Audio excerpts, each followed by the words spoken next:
Hey there. Hello. My name is Taryn. And I'm Tate. Welcome back to Plant That Sis podcast.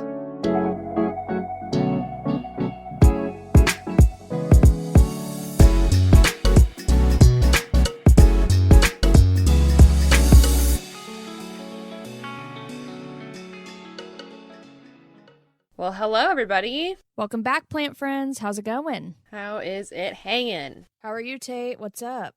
I'm good. Nothing much. Let's see. Really nothing much. What's up with you? Yeah, kind of the same thing.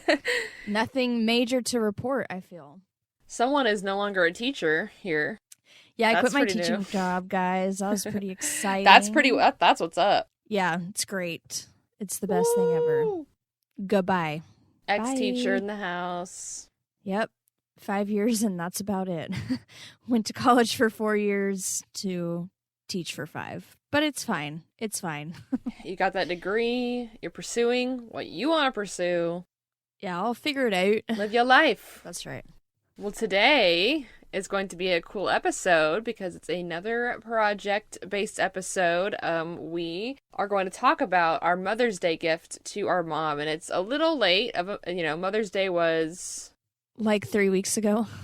Yes, Mother's Day was 3 weeks ago, so as you can tell, we are a little behind. That is life, right? Good thing our mom doesn't really care. Shout out to you, Mom. Thanks for being chill about it. Mom. We got our little fern to hold her over. Yes. For the big gift. Right. So, I guess we can just dive right into it, Taryn, unless you have any other things you want to say. I did think of one other thing that I wanted to say that's off topic. Happy Pride! Oh, yeah! Happy Pride! It's June, bitches! Happy Pride. We love to see it. Yes, we're in full support of Full support. LGBTQ plus community. Obvi. Absolutely. Okay, anyways, back to the project. Just jumping right in, so Mom has had this black metal antique birdcage for a while now, forever. I don't remember where she got it or when she got it, but she's had it forever, and it's super cool looking. It's definitely a whole vibe in and of itself, but we have always told her, Mom, you have got to get plants in that. It would look so cool to have plants hanging out all over it. It's one of those bird cages that has a stand with it, so it's like a standing structure on its own. So Finally for Mother's Day this year, we decided we were going to do that for her because we were tired of telling her what to do and not helping with it. So that's what we decided to do for our gift for her this year. Yep. I think we kind of said this in the last episode as we were kind of throwing out the intro for this, but we were going for, our vision was kind of like the bird cage was left out in the wilderness and just got grown in by a bunch of plants. Exactly. We ended up going with succulents, which we'll talk more about a little bit later. We'll get to the plant part, don't you worry. But we ended up going with succulents, so it's a little less left out in the jungle, a little more left out in the desert. Okay, so... In the desert. But it's still going for a very overflowing look, basically. Yeah, because it's an antique bird cage. It's pretty old, and so, like, our vision is, like, what if, someone 100 years ago bought the bird cage, maybe they were in, I don't know, New Mexico or Arizona or, a desert somewhere. Mm-hmm. But since it's so old looking, we thought it would look cool if it just had been left out. Someone abandoned it, and it was out in nature, and just plants grew all in it. So that was our vision. Yes, and definitely going for a more customized look and not so much like you have a bunch of nursery pots set inside a bird cage. Yeah, exactly. Well, all right, I'm just going to dive right into the materials for this project so you guys listening can get a little bit of inspo. So, the big issue with our bird cage was that there's not really anything in there to hold the plants. There's mainly just like a slide, I think, like the bottom of the bird cage, you just slide in and out, so it doesn't really have a whole lot of room, or it's not really, like, stable. Like, it doesn't look the strongest. Like I said, it's antique. It's kind of old. So that was our biggest kind of, I don't want to say hurdle, but definitely a biggest hurdle. thing we kind of had to figure out. Definitely a hurdle. I don't know why you're trying to not say hurdle, because it was definitely a whole thing and a half. It took us a while to figure that out. Okay, it was a whole thing. And it's really because, like, sliding the bottom, piece off, you can't set something in there. Like if it hinged off, you could kind of maybe hold it up and open it. But like if we set a thing of plants on this sliding thing, we would never be able to close or open it. Slide it in and out. Right. Exactly. So originally, my boyfriend has a 3D printer. So I was like, okay, I'll just make a 3D model. It's a tray. It can't be that hard. Well, turns out that my 3D printer obviously is not big enough for our birdcage. It just wasn't, and there's just a lot of other little hurdles in that part too. So, we were just worried that would either like break, if I printed 2 trays and then like glued them together. That just seems like a recipe for disaster, kind of. Things breaking, things leaking all over. So we just scratched that.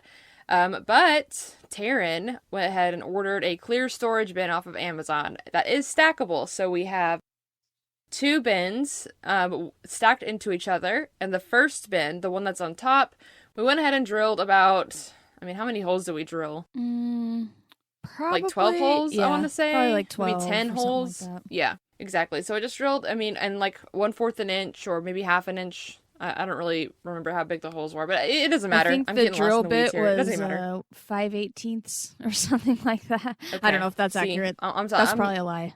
You just want the water to drain. That's it. So we drilled holes in it, and we set it on top of the other one so that the other one can collect all the water, because since it's a hanging bird cage, if we didn't have anything to collect the water, it would literally just drip onto the floor and probably be loud and just make a whole mess. Well, and since it's so metal, that way, if it like got all in that bottom part, it true. would rust probably.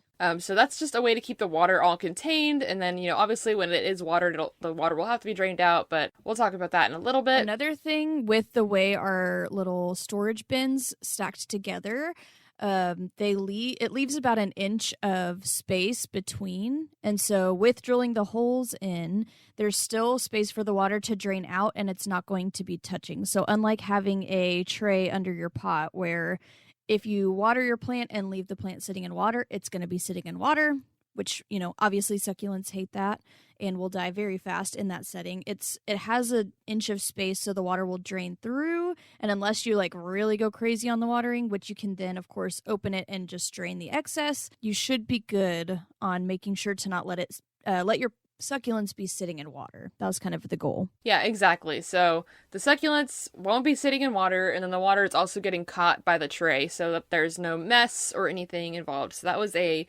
good find from Taryn. The next part is securing the planter into one more thing. The birdcage. We ended up, since the birdcage was black, we also, since they were clear containers, we ended up spray painting the outsides black. And I did end up, my goal or my plan at the beginning was to just spray paint both of them all around so that it blended in with the birdcage. But I wanted to be able to see where the water was at so you can see how much water is draining. And so I ended up just taping off the bottom half of the water collecting plastic bin and just spray painted the rest. So yes, so it does blend in. That's a good point. I'm glad you brought that up. Now, how we're going to connect and attach like the trays into the birdcage, we'll talk about that in a little bit.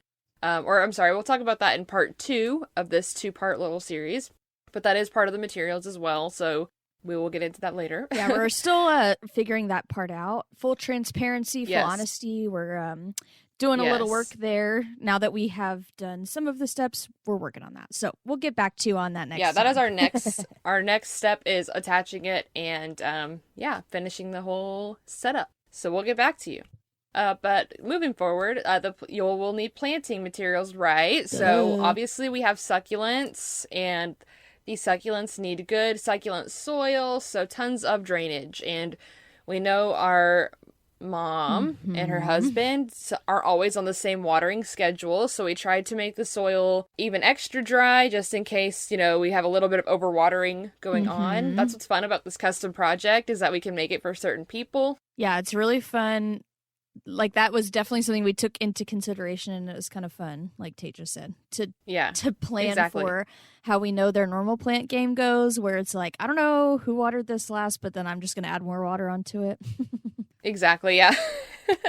So we foresaw that being a problem, so we went ahead and made the soil a little more dry on the drier side, and that was Taryn's idea, so props to her for that. Smart. So basically what we did We used one third of it was just basic potting mix that we got from the store, just basic. We added perlite, pumice, sand, orchid bark, and just a little bit of worm castings for fertilizer. Taryn, do you want to break down? Yes, so the proportions of that? Yeah, I think, and it was one of those, we ended up needing a bunch more than we originally made, so the second batch of the soil was probably a little bit different, and really you can just kind of eyeball it. I tried to start by I was just using like a normal plastic, almost the size, like probably a little bigger than like a red Solo cup or whatever, but just a cup, and measuring them, and then as I was making it, I just kind of started adding different things. But yes, started off with a good amount of the basic potting mix as a base, obviously. And then I added about a whole cup of sand, a whole cup of pumice, and then I think I ended up actually doing 2 cups of perlite, all of which obviously the sand is native to a desert type of soil, so that's I just have a ton of sand, so it was just some extra filler that I could put in there. That will obviously allow for quick drainage because sand doesn't really retain water. And then both the perlite and the pumice add room for aeration as well. So making sure the water can drain through the soil pretty quickly and easily without getting super stuck. And then I wasn't planning on adding the orchid bark at the beginning, but once I added those elements that I just mentioned, plus a little sprinkle of worm castings, you don't want to go too hard because those can be pretty water retentive, but I just wanted a little bit of food in there, right? Just like a little extra boost. So I just put a tiny bit of that. But I ended up adding the orchid bark because I felt like it needed a couple bigger pieces of material to, again, help with the drainage. So I really just threw in like a handful or 2 of that. And it's pretty small orchid bark. It's not like the big, it's probably like the size of a quarter orchid bark. So that just added a little extra variety in size of the material that the plants are growing in. Yeah, and a little extra drainage as well. So that's the soil you'll need. I'm sure, like, if you wanted, we could have just used, like a succulent soil. But personally, I found the succulent soil, I think I get like the Miracle Grow brand. And I think, personally, it holds a little bit too much water. Yeah, it's still pretty soily. Yeah, it's still very soily. Like, I have lost succulents to that soil. So I'm kind of off of that train. I used to be on it because I was lazy. And now I'm kind of off of it. Well, I think it's a great place to start. Like, you could definitely start with that soil and continue to add some extra things. But I do think, at least you can correct me if you have a different experience, but at least in our area, you can pretty much only get that in a pretty small bag. Like, they don't sell the big honkin' bags of cactus soil anywhere that I've found at any of our local just like big box stores. And so it'd probably be more cost effective, especially if you already have or you're already planning on buying the additives to help with the drainage. You might as well just buy a big bag of the regular plain old soil and then continue to add your additives, and it'll stretch further than the cactus soil mix. And maybe it has some kind of like specific fertilizer in it or something that's not just extra drainage. But yeah, I agree. The extra drainage is not quite enough in that mix. Agreed. So yeah, good place to start, but we just went ahead and thought it would be best if we made our own soil mixture. A little pro tip on soil mixture that I've learned for myself. I usually mix soil in a big bucket, like a 5-gallon bucket, and I'm lucky that my husband Kyle has a spinning little stool with his workbench in the garage. So if you ever get super tired of mixing soil by hand, it's kind of nice if you have a spinning stool to put the bucket on there, and then you can just spin it as you're kind of scooping and mixing it around, and it takes less work than when you're like bent over on the floor trying to hand mix the whole thing with no spinning action involved. So that was helpful. You need like a big soil whisk. Yeah, that'd be nice. Just get a giant What whisk. I'd really love is a concrete mixer. It's really what I would love to use for concrete and also to mix soil. Are there like little ones? Yeah. I've only seen the huge ones, so I just imagined a giant ass concrete mixer in your garage. I'm pretty sure there's like more moderate sized ones that aren't like, industry grade, whatever. Literally. Right. So anyways, that's how we did the soil. I mean, shit, we could have a whole episode on just soil. I know. It's really fun. Mixing Write your own that soil down for is later. fun. It's very satisfying. Okay, so lastly, just some other bits of equipment you'll need. We use some tweezers to help with planting and placement of the succulents. Especially once the planter is inside the bird cage, it will be easier. It's going to be kind of hard to reach your hands in there to mess with the plants. So it's always good to have some tweezers or maybe some scissors and shears, obviously, to prune back some things or to cut some things off that you may not want. And also some gloves if you want. If you don't want to get your hands dirty and gross, gloves are a must-have. Another quick note is obviously that we don't have listed as an extra thing is obviously we use spray paint for the bins, and then we also used a drill that we already had on hand, like an electric drill, to drill the holes in the base. But that was pretty much it. Supply-wise, we didn't really need anything else. And then, of course, your antique bird cage. Yes. Right. Your planter, wherever you're putting the whole whatever you're putting the whole thing in, should be on the list as well. So as far as which plants we selected, as we mentioned, it is Succulent City up in here. We went for the succulent variety for two reasons. One, minimal watering. Obviously, you don't have to water as often, and they go better. They thrive on neglect usually. So if you forget to water, it's not a huge deal.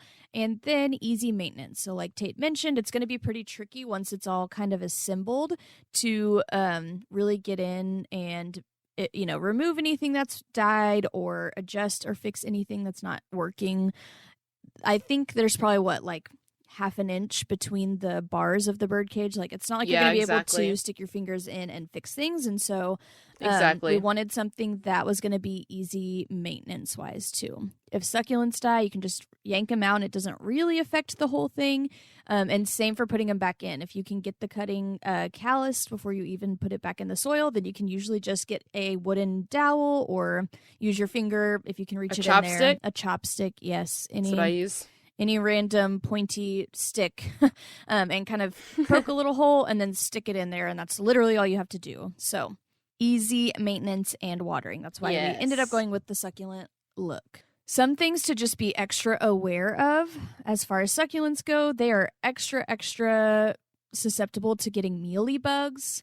And so we are definitely going to take some measures to help prevent those. Honestly, there's not a lot you can do to prevent aside from just being on top of it. And when you catch them, eliminate them. But we definitely inspected all the plants that we planted up pretty thoroughly. We did find some mealybugs on one plant and we washed them all off. We actually got a alcohol, the good old Q-tip and alcohol thing, get them all off, and then just thoroughly rinsed them. So that would be the worst. Yeah, right? You just getting put it together. All set up and then they all start dying and you're like, what's going on? And then you look in there and there's all these freaking nasty ass mealybugs. I hate them. They're the worst. They're not the worst, but I hate them anyway. And so that's something to just be aware of if you're going to do a succulent planter of any kind, especially because most of the time when you plant succulents all together, they're really packed in there pretty tight. They're all on top of each other because that's the look, that most people are going for, and that looks really awesome, and they can grow together in that way. But just be aware that mealybugs are probably the biggest pest pressure you're going to be facing, especially since your soil will be mostly dry. That's definitely the biggest one that will suck the life out of your succulents. So be aware. Just make sure to thoroughly check your plants. Always. So the best part, the part you've all been waiting for, is what the heck plants did you even put in this whole thing? So I have a whole list here that I'm going to go through. We kind of just we definitely bought some things ahead of time to specifically use for this project, and also pulled a bunch of random stuff from what I kind of had going on already. Took some random cuttings during the middle to continue to fill, because you guys think you get a lot of succulents, and then when you start planting them, you need 4 times what you thought you needed. You always need more. So, right, there's always those little spaces here and there that you got to fill in, or extra color you got to add. Right, exactly. So plants that we were using for height, some of our taller plants, were watch chain, which I did write some of the scientific names down, and I'm going to try, but you guys know how that normally goes. But the watch chain is the Crassula mucosa. Yeah, that sounds good. And it's an upright growing succulent that can get pretty tall, and it's green, and that's the only color it is. Looks like a watch chain. It's like a little chain. type of situation. The next one is Spec Boom. You like that, Tate? Spec Boom? I do. Spec Instead Boom. of Elephant Bush, also known as Elephant Bush. Check out our most recent plant of the month if you want to learn all about that plant specifically. We did get a variegated one, so we have the one with the white edges that we used. We also used an Echeveria Ecoviria. People say it differently. And I don't know what kind this is. These are really hard to identify, and unless when you bought Super hard to them, identify. they tell you, you're going to kind of be guessing anyway. But we bought a big purple one. So that's kind of it's one of the bigger ones that we got, so that's kind of one of the main focal points, I'd say. Yeah. We also used some Kalinkowi Rotundifolia, I think. Y'all know there's a ton of Kalinkowis out there. I've been trying to figure out what this one specific one is, and I think it's a Rotundifolia, I think. And it's one of the blue, it's like blue-leaved with red edges. And they grow kind of upwards, too. Mm-hmm. Right? Like, they'll kind of grow up. I think they're the type that kind of grow up and then they fall, and that's when they get all those crazy aerial roots, like crazy looking aerial roots, and they can kind of crawl too.